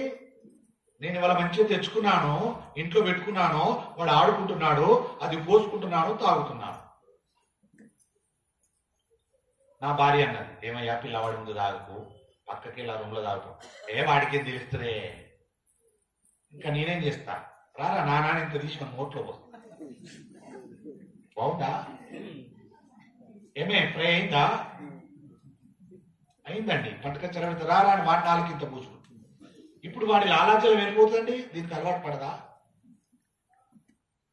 ఇలా సంవత్సరం గడిచిన వాడు 5 ఏళ్ళకి ఏమవుతుంది? ఈ రుచికి మరిగాడు. నాన్న తెచ్చుకోవడం బంద్ చేశాడు, డబ్బులు లేక. వాడు ఏడుస్తున్నాడు. అమ్మ అన్ని తెచ్చి పెడుతుంది, కానీ ఏడుపు మాత్రలేదు. ఆ పక్కింటోడు ఎవడో ఆడ తెచ్చుకొని తాగుతున్నాడు. వాడు వెళ్ళి అందులోకి చూస్తున్నాడు. ఇప్పుడు ఇంత తల్లి చూసింది. ఏం గమనించండి ఇక్కడ? ఓ, వీడు దీనికోసం ఏడుస్తున్నాడా అనిపించింది. ఇప్పుడు వాడి కోసం అది ఎవరు నేర్పాడు? ఎవరు నేర్పాడు? తండ్రి. ధృతరాష్ట్రుడు ఎలా నేర్పుతున్నారో మనం అలానే నేర్పుతున్నాం పిల్లలకి. దయచేసి చెడు ఉండద్దంటలే నేను, చెడు ఉన్నది, కానీ దాన్ని ఎప్పుడు చేయాలి? పిల్లల ముందు చేయకూడదు. పెద్దరికాల్ని కాపాడుకోవాలి. ఇంకా చాలా దరిద్రమైన అలవాటు ఉంది మన దగ్గర. మన ప్రారంభం చేసుకున్న కర్మలు కదా, పాపాలు కదా, ఇలానే ఉంటాయి. భార్యాభర్తలు ఇద్దరు కలిసి ఎన్ని మంచి మంచి అందమైన మాటలు తిట్టుకుంటారో పిల్లల ముందు. అద్భుతంగా అందంగా ఉంటాయి. నేను ఇప్పుడు సభాముఖంగా అనకూడదు ఆ మాటలు, మీకు తెలుస్తాయి. నేను మరో భాషలో మాట్లాడుతున్నాను. అందమైన మాట అంటే అనకూడని మాటలు అర్థం. ఎంత గొప్పగా మాట్లాడుకుంటారో పిల్లల ముందు. ఆ మాట పడలేక భర్త కోపం ఆ పిల్లవాళ్ళ ముందు చేయి చేసుకున్నాడు. నా మీద చేయి చేసుకుంటాం, ఆమె రివర్స్ అయింది. ఉన్న గట్టో గడ్డి తీసి ఆమె కొట్టింది. ఈ లొల్లి ఎక్కడ దాకా పోయింది, పిల్లల దృష్టిలో పడిపోయింది. ఇలా ఇలా పెరుగుతుంది ఆ కాపురం. పిల్లలకు 10 ఏళ్ళు వచ్చాయి. 10 ఏళ్ళ పిల్లవాడు ఏం చెప్తాడు పక్కింటికి వెళ్ళి, ఏమరా నాన్న ఈ టైంకి ఇక్కడికి వచ్చావు, స్కూల్ టైం అయిపోలేంటే, మా ఇంట్లో ఉన్నదే కదండి భాగవతం, మా అమ్మ నాన్న చిన్నప్పటి నుండి చూస్తున్నా, దరిద్రులు ఇళ్ళ కడుపు ఎందుకు పుట్టాను, నాదేం కర్మం అన్న పిల్లలు ఉన్నారు. ఎవరు కారణం? తల్లిదండ్రులే. చెయ్యకూడని పనులన్నీ వాళ్ళ ముందు చేస్తారు. ఏదన్నా మంచి ఉంది అనుకోండి, ఉదాహరణకు దీపారాయణ చేసింది అనుకోండి, రే నువ్వు ఇట్లా రాకురా అటువరా అని లోపల డోర్ పెట్టుకుని దీపారాయణ చేస్తారు. పండుగలప్పుడు వ్రతాలు చేస్తారు. ఇంట్లో వ్రతాలు చేసేటప్పుడు పిల్లలు దగ్గరికి రానివ్వరు. అరే రేపు దూరం రా, అక్కడ చక్కగా కూర్చో, ఈ టైప్ రాకు అని వాళ్ళు అన్ని చాటుగా చేస్తూ ఉంటారు. చెప్పాల్సిందేమో చాటుకు, చెప్పకూడదు నేటు. వ్యవస్థ ఇలా అయిపోయింది మనది. లేదంటారా? అబద్ధమంటారా? ఇది నిజం కాదా? ఇది మారాలి. ఇది మారకపోతే ధృతరాష్ట్రుని దుర్యోధనుడు ఎలా మాట్లాడుతున్నాడో, తండ్రి కొడుకులు కలిసి ఏం చేస్తున్నారో అదే జరుగుతుంది ఇళ్లలో. తస్మాత్ జాగ్రత్త. పిల్లల ముందు తిట్టుకోకండి, పిల్లల ముందు కొట్టుకోకండి. మీకంతా ఒళ్ళు కొవ్వెక్కితే నేను ఇదే మాట మాట్లాడతాను, తప్పు పెట్టిన పర్లేదు, మన్నించబడదని గాక. అలాంటి వాళ్ళకు మీ ఇద్దరి ఒళ్ళు కొవ్వెక్కితే పిల్లలను రూమ్లో వేసి తాళం వేసి గుద్దు కొరి తన్ను కొరి చావు. ఆ తర్వాత మీ కొవ్వు మీద అలసట తీరిన తర్వాత మొఖాలు కాళ్ళేతులు కట్టుకొని చక్కగా డోర్ తీసి ఇద్దరు కూర్చో నవ్వుకోరు. మళ్ళీ అప్పుడు వచ్చి పిల్లలు ఏం చేస్తారు, ఓ అమ్మ నాన్న బాగున్నారు అంటారు. అంటే ఇలా చేస్తారని కాదు, నేను ఒక ఉదాహరణ చెప్పాను. దయచేసి వాళ్ళ ముందు అలా చేసుకోకండి. నీ కుటుంబమే బయటపడేది. రేపు నీ పిల్లల్ని విలువయ్యరు. నీ పిల్లవాడు దారి చెప్పినాడు, తండ్రి వచ్చి ఒక మాట పెట్టా, ఆ చెప్పొచ్చావులే, నువ్వే అమ్మని ఎప్పుడు కొడతావు తిడతావు నాకు చెప్తున్నావు అంటాడు. ఆ తల్లి వేరే, నాన్న అలా చేయకురా, తప్పురా, ఒక అమ్మాయిని అలా ఏడిపించకూడదురా అంటే, ఆ చాలితే నువ్వు నాన్నకు బాగా విలువిచ్చావని నేను చూడలేదా? ఆ మాట అన్నప్పుడైనా విలువ ఉందా వాళ్ళకు? ఎందుకని? ఎవరు బాగుపడ్డారు? తండ్రి బాగుపడ్డారా? తల్లి బాగుపడ్డదా? పిల్లలు బాగుపడ్డారా? దయచేసి ఈ సంస్కృతిని మన ఘర్షకుర్తి గ్రామం నందు ఎంత దూరం పారదోలాలి? ఈ సంస్కృతిని ఎంత దూరం పారదోలుదాం? నువ్వెంత గట్టిడువో అంతకంటే గట్టిది. అది కాలువ దాటితే మళ్ళొస్తుంది. నువ్వు హైదరాబాద్ దాటించినా మళ్ళొస్తుంది. దయచేసి నీ మనసుకు అందనంత దూరం పారేయదాన్ని. అలా పారవేస్తే నీ కుటుంబం పచ్చగా ఉంటుంది. నీ కుటుంబంలో సుఖశాంతులు ఉంటాయి. నీ కుటుంబంలో 1000 రూపాయలు సంపాదించిన సంతోషంగా బ్రతుకుతారు. ఇలాంటి కుటుంబాలలో రోజుకు 1,00,000 సంపాదించిన ఏడుపులే ఉంటాయి. దయచేసి పట్టుకోండి. ఈ క్రమములో మన ఘర్షకుర్తి గ్రామము ఆదర్శవంతమైన గ్రామం కావాలి. భార్యాభర్తల మధ్యన గొడవలు వస్తే పిల్లలకు తెలియకుండా సర్దుకొని పెట్టుకోవాలి. భార్యాభర్తలు చెడ్డ పనులు చేయకూడదు. భార్యాభర్తలు పిల్లల ముందు కొట్టుకోకూడదు. భార్యాభర్తలు పిల్లలకు ధర్మాన్ని ఉపదేశం చేయండి. భార్యాభర్తలు ఎప్పుడు నవ్వుతూ ఉండండి పిల్లల ముందు. అలా పెంచండి. మీ లోపల బాధలుంటే తలుపులు వేసుకుని ఏడవండి. పిల్లల ముందు చేయకండి దయచేసి. ఇది మన గ్రామం నుండే నాంది పలకాలి. ఇది మన గ్రామం అందే విత్తనం వేద్దాం. ఒకరోజు పెరిగి పెద్దయి మహావృక్షమైతే ఈ ఘర్షకుర్తి గ్రామము చెప్పుకోవాలి. ఏ తరం? ఇప్పుడున్న తరం చెప్పుకోవాలి. మాది ఇంత ఆదర్శవంతమైన గ్రామము. మా గ్రామంలో భార్యాభర్తలు కొట్టుకోరు, అలాంటి కుటుంబాలు లేవు అని చెప్పుకోవాలి. సాధ్యం కాదంటారా? కాదు, సాధ్యం అయ్యే పనేనండి ఇది. ఎందుకు కాదు? భార్యాభర్తలు ఇద్దరు సమన్వయపరుచుకుంటే ఎందుకు కాదు? అది 100కు 1000% అవుతుంది. తప్పకుండా ఇది చేయాలి. ఇప్పుడు ఈ ప్రసంగాన్ని పెళ్లి కాని పిల్లలు వింటున్నారు, యవ్వనంలో ఉన్న పిల్లలు వింటున్నారు. విన్న వాళ్ళు రేపు పొద్దున వివాహంలో గొడవలు వస్తే వాళ్ళు సర్దుకొని ఉంటారంటే ఆ తరం మారిపోతుందని అర్థం. ఈ తరం ఆచరించాలి, ఆ తరం ఆచరింపజేస్తూ ఉంటుంది. కాబట్టి ఇక్కడ ఇద్దరు కూడా ఇలాంటి నీచ నికృష్టమైన పనులు చేస్తున్నారు. ఇంకా అంటున్నాడు, ఈ మాట అనగానే తండ్రి, నీచ నికృష్టమైన తండ్రి మాట్లాడుతున్నాడు. ధృతరాష్ట్రుడు, సరేనన్నా, నువ్వు వాళ్ళని చంపేద్దామని అంటున్నావు కదా, అది ఎలా సంభవం? ఇదా అడిగేది కొడుకుని తండ్రి. ఎంత దారుణమో చూడండి. ఎలా సంభవం అయితే నాయన? కాదు, పైన ఎవరున్నారో తెలుసా నీకు? పైన భీష్మ, ద్రోణ, విదురాది పెద్దలున్నారు. వీళ్ళు ఉండగా చంపడం కుదురుతుందా? వాళ్ళు 1000 కళ్ళతో గమనిస్తుంటారు. నీవు చెప్పిన పని ఎలా సాధ్యమవుతుంది అన్నాడు ధృతరాష్ట్రుడు. అంటే ఇంతే, ఆ కడుపులో ఉంటున్నాడే కదా, వాడేమన్నా తక్కువనా? నీచ నికృష్ట గుణాలు ఉన్నటువంటి దుర్యోధనుడు. ఆయన అంటున్నాడు, నాన్నగారు మీరు దాని గురించి బెగ్గబెట్టుకోకండి, నాకు వదిలేయండి, నేను చూసుకుంటాను కదా. వాళ్ళందరూ కూడా పాండవ పక్షానికి వెళ్ళిపోతారు. అంటే పాండురాజు ఎక్కడున్నాడో అక్కడికి వెళ్ళిపోతారు, నేను చేస్తాను కదా. మీ భయం అంతా ఒకటే, వెళ్ళకుండా నా దగ్గర ఒక ప్రణాళిక ఉంది. నీ భయం పోట నా దగ్గర ప్రణాళిక ఉంది, దానికి నీవు అమలు పరచంతే.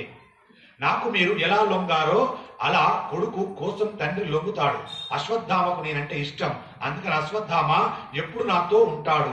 అశ్వత్థామ నాతో ఉంటే ద్రోణుడు పాండవుల కోసం వెళ్ళిపోలేదు, కొడుకు కోసం ద్రోణుడు ఇక్కడే ఉంటాడు. ద్రోణుడు ఇక్కడ ఉంటే ఆయన చెల్లెలు కృపి, భర్త కృపాచార్యుడు బావగారిని వదిలిపెట్టి శత్రుపక్షంలోకి వెళ్ళలేడు, అందుకని కృపాచార్యుడు కూడా ఇక్కడే ఉంటాడు. ఎంత నీచమైన ఆలోచన చేస్తున్నాడో చూడండి. ఎంత పెద్ద మాట అన్నాడు తెలుసా? వాస్తవానికి నాన్నగారు నీ దగ్గర ఇంత అధర్మమైన బుద్ధి ఉందనుకోలేని. నేను 2 మాటలు మాట్లాడగానే నాకు లొంగిపోయావు కదా. ఇప్పుడు లొంగిపోవడం అంటే, అవునరా నాలో కూడా ద్వేషం ఉందిరా, నీలో ఉన్నట్టు నాలో ఉందిరా అన్నప్పుడు లొంగిపోయినట్టే కదా. నువ్వెలా నేను మాట్లాడుతూ లొంగిపోయావు, నేను వీళ్ళందరిని అలా లొంగదీస్తాను. దానికి కారణం ఎరా అశ్వత్థామ ఉన్నాడు.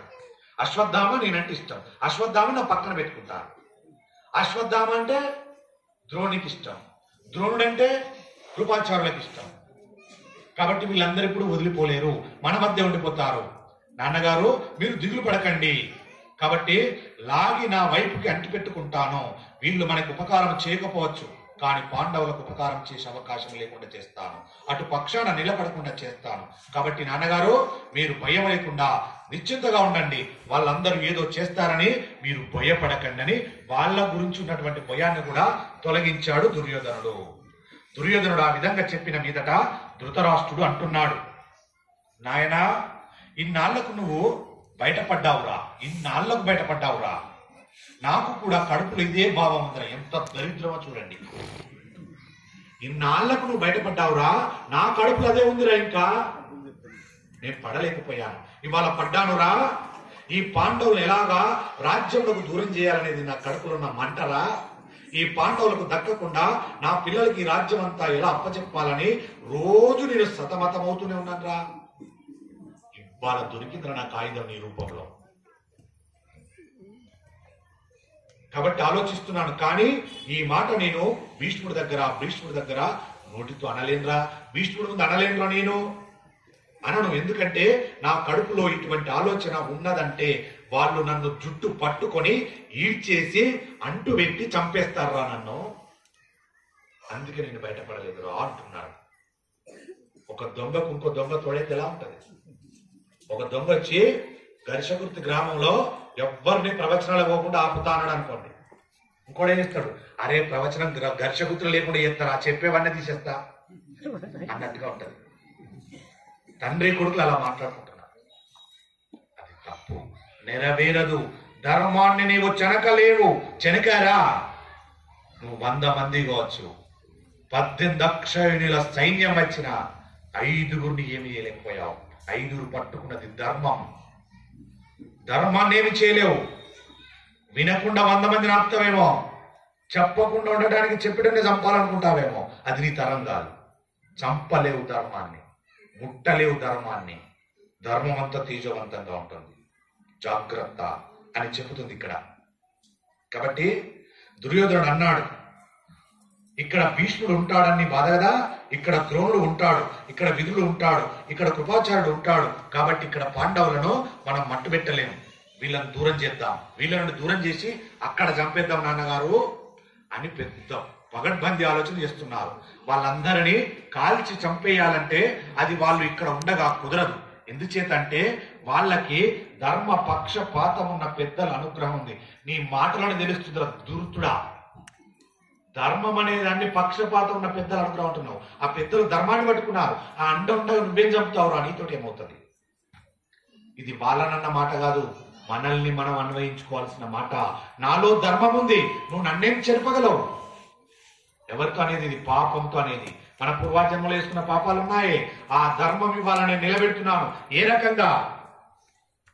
ఇంటి యజమాని బ్రహ్మముహూర్తంలో లేస్తున్నాడు, ఆ కుటుంబము ఆదివారం పూట మాంసాహారాలు త్యజించేశారు. ఇప్పుడు ధర్మం అనేది ఆ ఇంట ప్రచండంగా ప్రజ్వరిల్లుతుంది. ఆ ప్రజ్వరిల్లే సమయంలో పాపం అనేది నీ ఇంటి ముందుకు రాదు, నీలా పడదు, కాలి బూడిదైపోతుంది. కౌరవులు ఏ రకంగా కాలి బూడిదైపోయారో పాపం కూడా అలాగనే బూడిదైపోతుంది ఇంటి ముందుకు వచ్చి. అంటే ఇప్పుడు మనం చేయాల్సింది తేజస్సును మన ఇంటిలో నిలుపుకోవడమే, మన ఒంటిలో నిలపడమే, మన ఒంటిలో పెంచుకోవడమే. దానికి సునాయాసన మార్గం, అది ఆచరించదుగాక. కాబట్టి నీ వల్ల కాదు. ఆ రకంగా ప్రజలు తొందరగా వీళ్లను మర్చిపోవాలంటే, తొందరగా ప్రజలు మర్చిపోవాలంటే కుంతి సహితంగా 5 పాండవులు చచ్చిపోవాలి, కుంతితో సహా చంపేయాలి మనము. అది అంతఃపురంలో కుదరదు నాన్నగారు, వాళ్ళు ఈ ప్రదేశంలో వదిలిపెట్టాలి.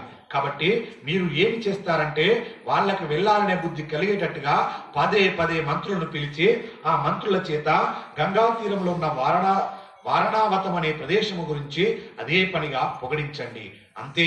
నీ ఇంట్లో బ్రహ్మముహూర్తంలో లేవాలన్న ఆలోచన కలిగింది, నీ ఇంటిలో ఆదివారం తినకూడదనే ఆలోచన కలిగింది.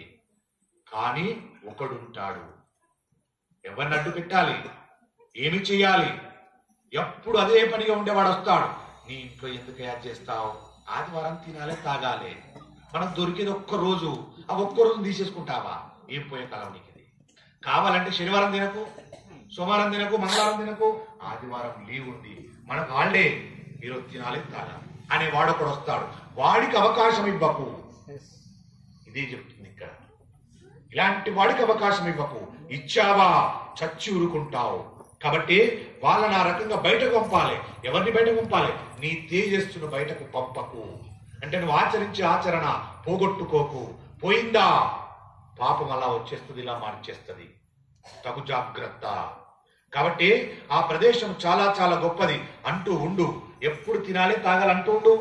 ఎవరైతే బంద్ చేశారో, ఏ ఇళ్లలో బ్రహ్మముహూర్తం లేస్తున్నారో వాళ్ళ ఇంటి ముందరికి వెళ్ళి ఎప్పుడు మాట్లాడుతూ ఉండు, ఆదివారం తినాలి తాగాలని.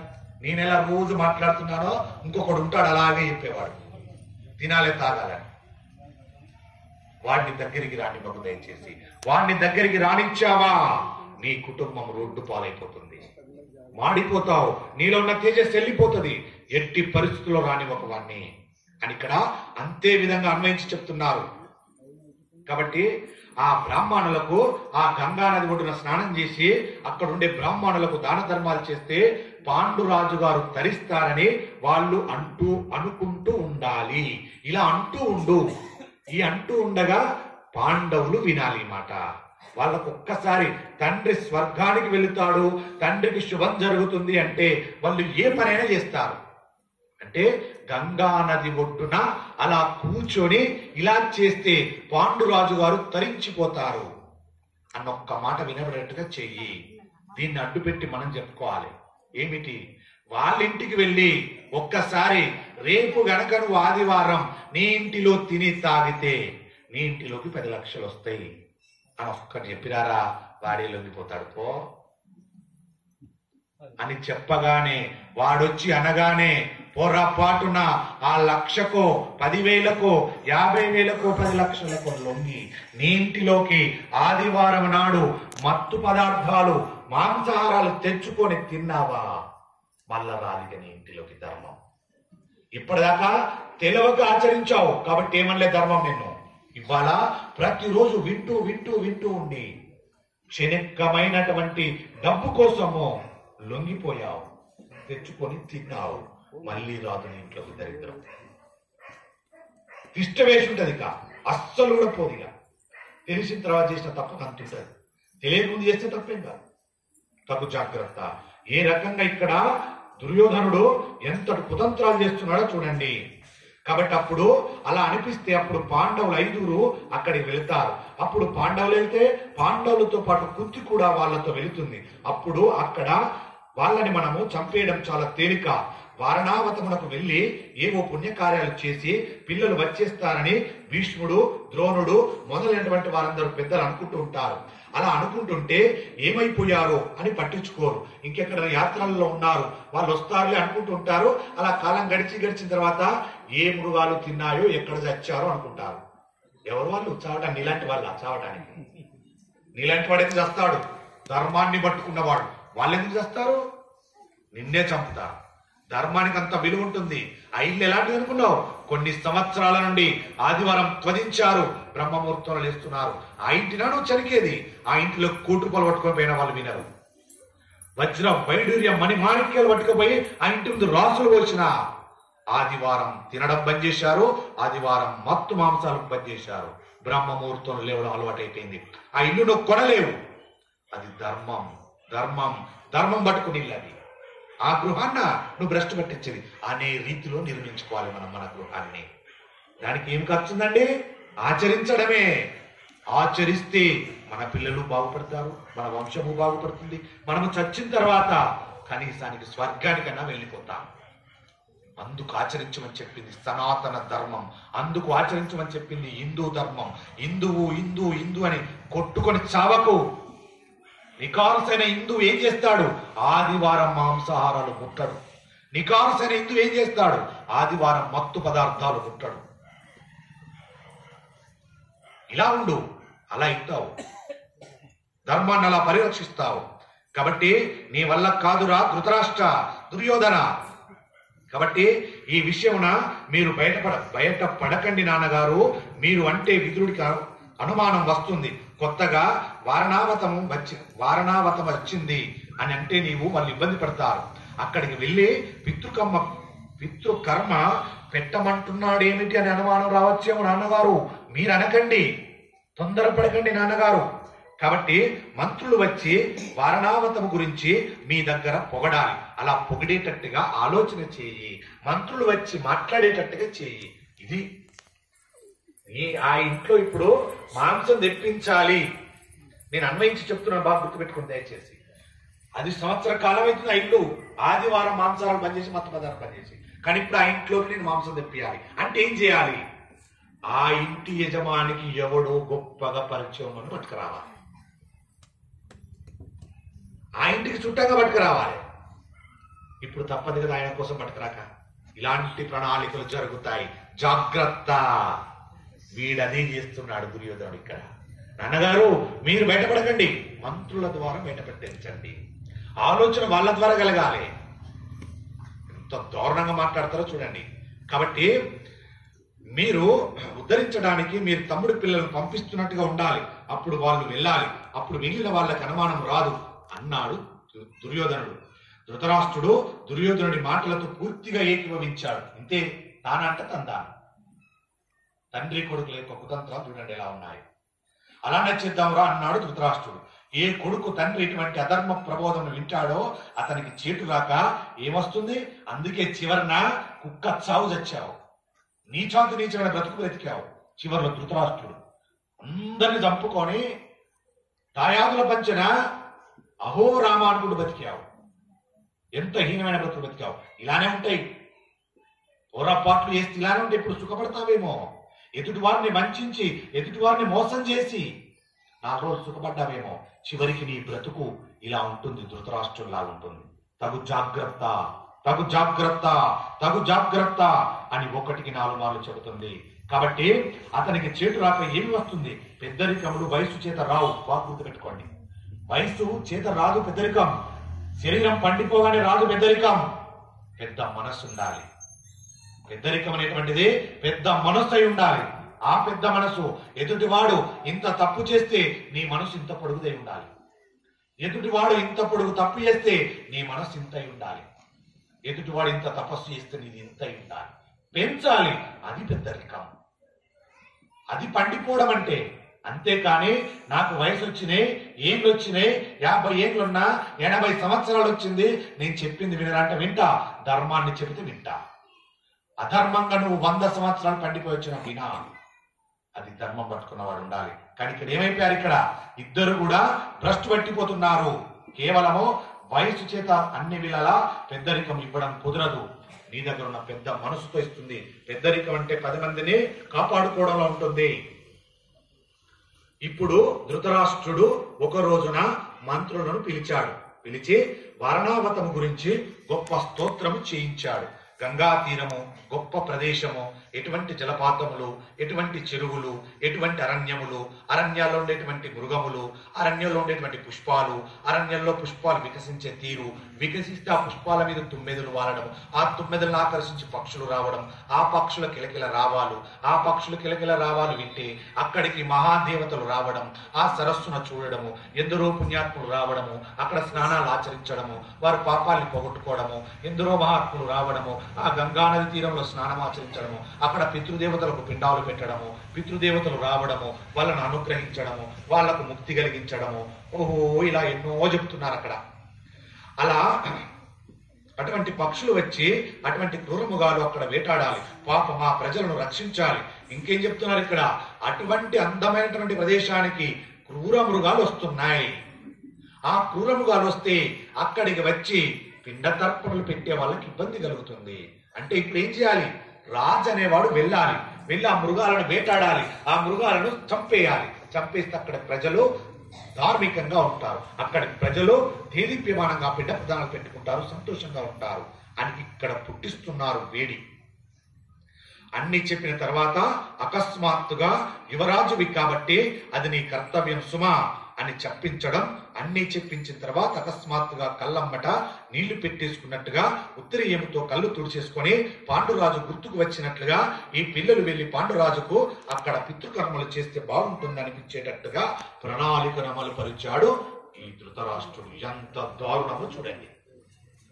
ఇన్ని మాట్లాడి ఏమన్నాడంటే ఒక్కసారి కళ్ళు చెమర్చాయి. అరే, అంతమంది అక్కడ పిండప్రదానం చేస్తున్నారట, నా తమ్ముడు పాండురాజు కాలం చేసి 2 సంవత్సరాలైంది, వాడి పేరు మీద పిండ ప్రదానం చేస్తే ఎంత బాగుండును, వాడి ఆత్మ సంతోషిస్తుండే అని కళ్ళెమ్మట నీరు వచ్చినట్టుగా అనుకొని గుడ్డ ఉత్తరీయం తీసుకొని తుడుచుకుంటున్నాడు. నీచ నికృష్టమైన ఆలోచనలు ఉన్న ధృతరాష్ట్రుడు. పాపం పాండవులు ఊరుకుంటారా? అలా చూసేసరికి వాళ్ళ మనసు కదిలింది ఒక్కసారి. ఆయన ప్రణాళిక చేస్తే ఆ వారణావతం గురించి తాను కూడా వినడం వలన తనకు ఏదో స్ఫురణకు వచ్చినట్టుగా పాండవుల 5గురిని దగ్గరికి పిలిచి ఏదో పాండురాజు తనకు గుర్తుకు వచ్చినట్టుగా కంఠాలను దగ్గర తీసుకొని నిమురుతున్నాడు. నాన్నగారు గుర్తుకొచ్చారా,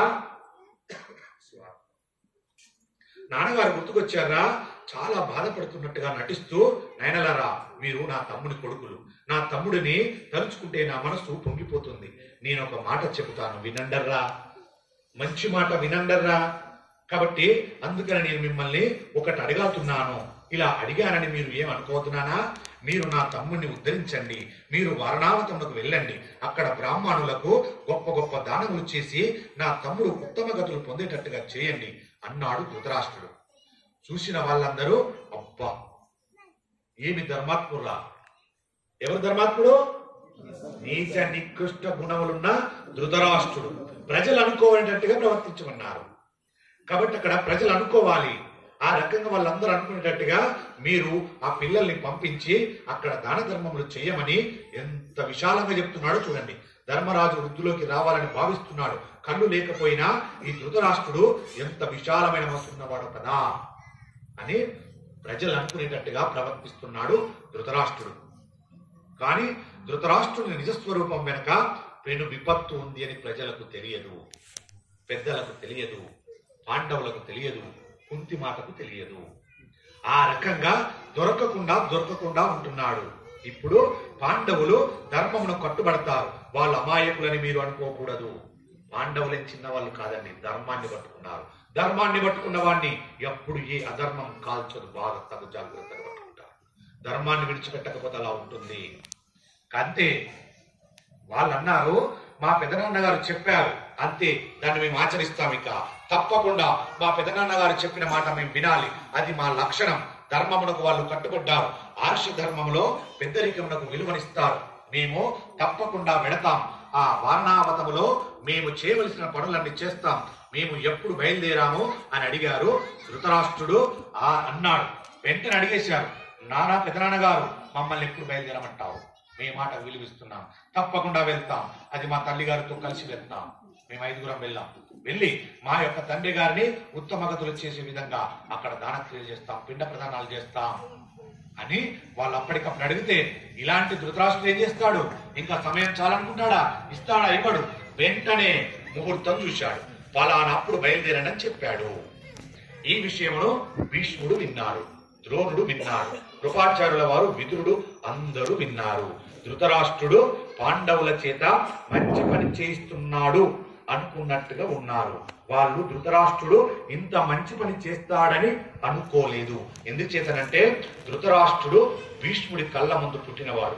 ఆయన బుద్ధి ఏమిటో ఆయన నోటితో బయట పడపకపోయినా కనిపెట్టలేని అమాయకులు కారు వాళ్ళు. నమ్మినట్టు ఉన్నారు, కానీ వాళ్ళ పరాకుల వాళ్ళే ఉన్నారు. భీష్మాచార్యుల వారు ఉన్నారు. ఏదో వెనకాల కుతంత్రం జరుగుతుంది అని పసిగట్టాడు. ఏమంటారు కదా, పులి ముందు ఏమంటారు? పిల్లి గంతలా? అలాంటి గంతలు వేయద్దు. అలా వేస్తే ఏమైతుంది? మాడిపోతావు. దీపం ముందు మినుగుడు పురుగు వచ్చి ఎగురుతూ ఉంటది. ఏమైతుంది? కొంతసేపటికి ఎగిరి ఆ దీపానికి మాడి మసైపోతుంది. ఇవాళ భీష్ముడు ముందు ఈ ధృతరాష్ట్రుడు, దుర్యోధనుడు కుప్పి గంతలు వేస్తున్నారు. ఈ కుప్పి గంతలు పారవు అని చెప్పటానికి ఇప్పుడు ధృతరాష్ట్రుడు చేయవలసిన పని చేసేశాడు. వాళ్ళ ప్రణాళిక అమలు పరిచేశారు. దుర్యోధనుడి కర్తవ్యం వెంటనే ఆయనకు తనకు సన్నిహితుడైనటువంటి పురోచనుడు అనే వ్యక్తిని పిలిచాడు. పిలిచి, నీవు వెంటనే కంచర గాడిదలను పూంచుకొని అలసటాన్ని భావించకుండా చాలా వేగంగా పాండు కుమారుల కన్నా ముందే నీవు వారణావతమునకు వెళ్ళు. అక్కడికి వెళ్ళిపోయి నీవు నా కార్యమును సాధించినట్లయితే ఇక నీకు నిత్యము భోగమే.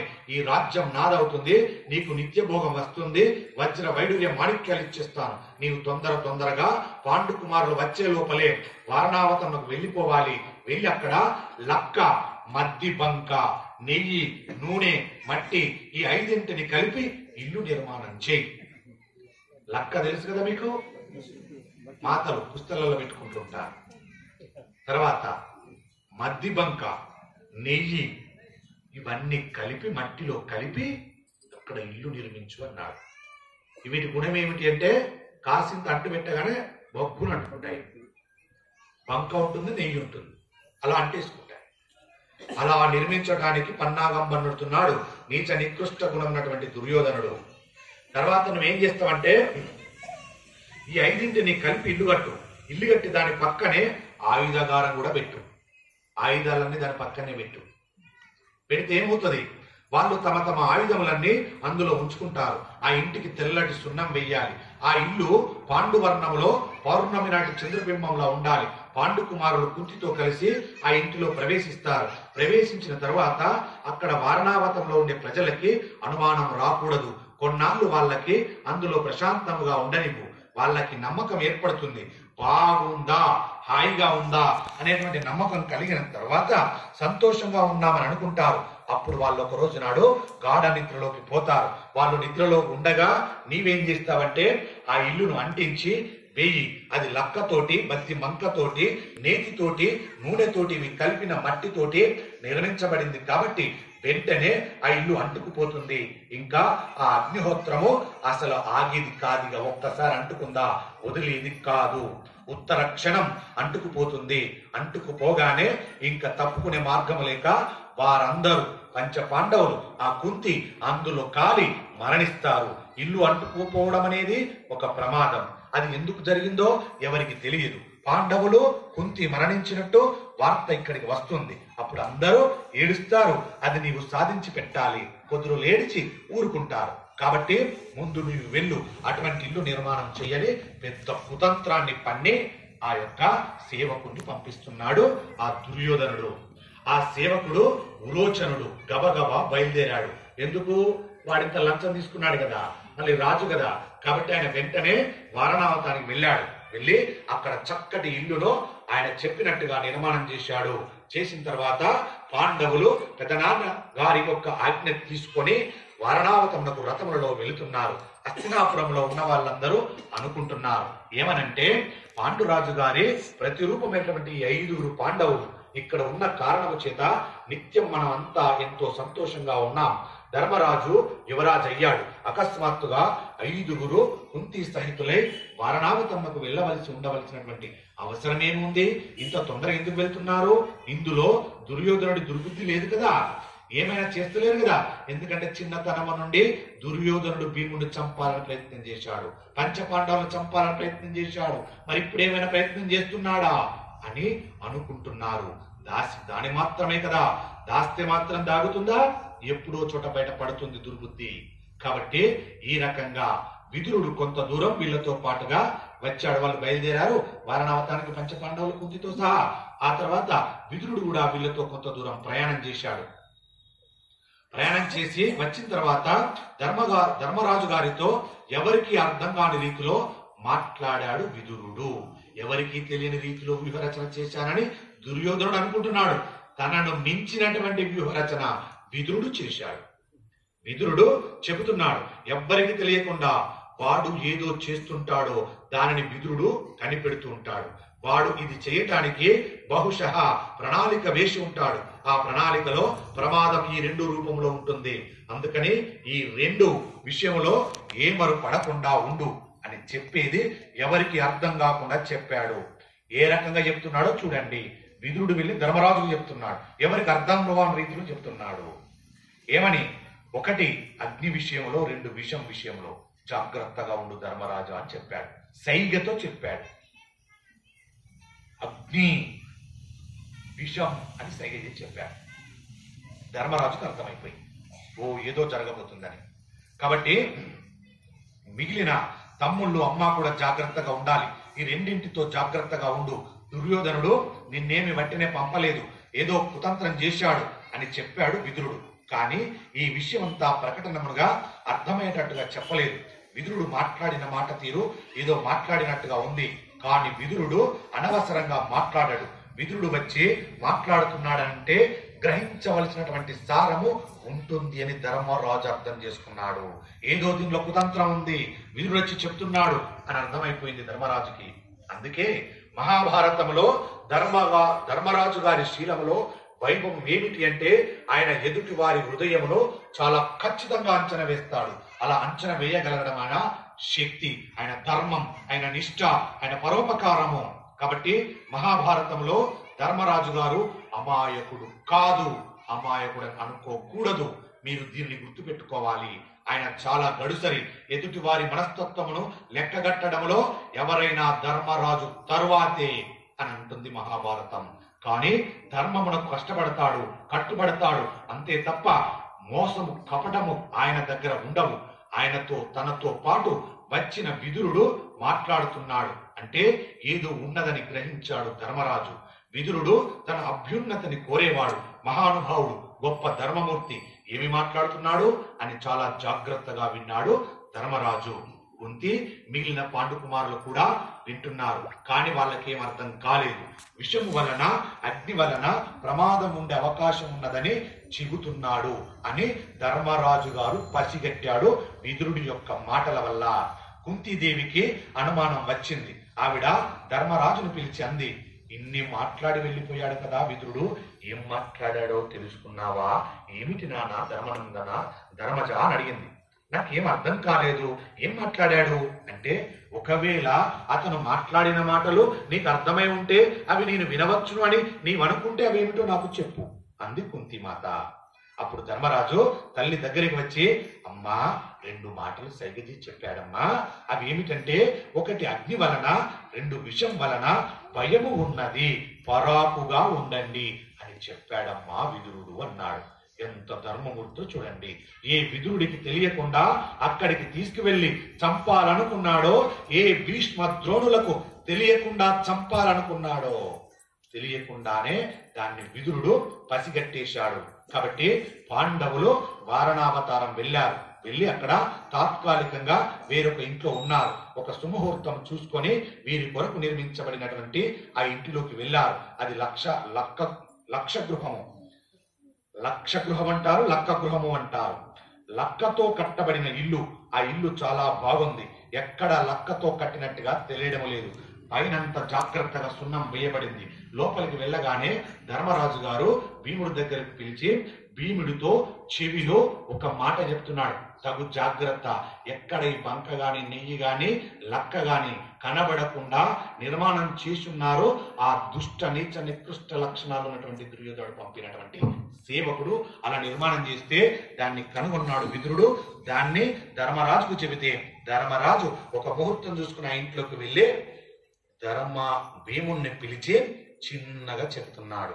ఏమనంటే, రేపటి రోజున ఏమి జరుగుతుందో చెబుతాను, అప్పటి వరకు మీరందరూ పరమశాంతితో ఉండండి అని భీముడితో చెప్పిన మాట మనకు చెప్తున్నాడు. కాబట్టి రేపటి రోజున భీముడి చెవిలో పాండురాజు ధర్మరాజు ఏమి చెప్పాడో విందాం. అంతవరకు ఓపిక బట్టి ఆగుదాం. సరేనా? జై శ్రీరామ్, జై శ్రీరామ్.